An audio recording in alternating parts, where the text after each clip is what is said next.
دیکھیے حضور اکرم صلی اللہ علیہ وسلم کے زمانے میں ایک مرتبہ سورج گرہن کا معاملہ ہوا، اور یہ معاملہ اس دن ہوا جس دن آپ کے بیٹے ابراہیم کا انتقال ہوا۔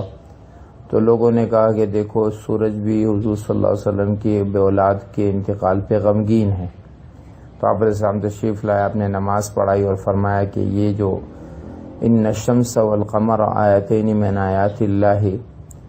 کہ یہ دونوں اللہ کی نشانیوں میں سے ایک نشانی ہے، لا یخسفان لموت احد ولا لحیاتی،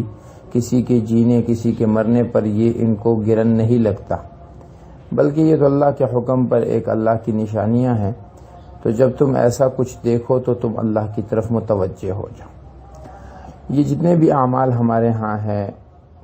کہ جی سورج گرہن ہوا ہے تو یوں کر لو وہ نہ کرو، بعض لوگ اپنے بچوں کو جو تھوڑے معذور ہوتے ہیں ان کو لے جا کے سمندر کے کنارے گڑھے بنا کر اس ریت میں جو ہے وہ دبا دیتے ہیں، یہ سب شرعاً غلط عمل ہے،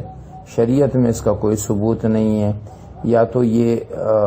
اگر ڈاکٹری اعتبار سے کر رہا ہے کوئی آدمی اور ڈاکٹر نے ایسا کہا ہے تو یہ ایک تجرباتی بات ہے، اور اگر کوئی ڈاکٹری بات نہیں ہے تو پھر یہ ان لوگوں کا عمل ہے جو لوگ سورج کو پوجتے ہیں، وہ سورج کو اہمیت دیتے ہیں، ان کے نزدیک اس کی کوئی اہمیت اور خاصیت ہو سکتی ہے، لہٰذا ان اعمال سے بچنا ضروری ہے۔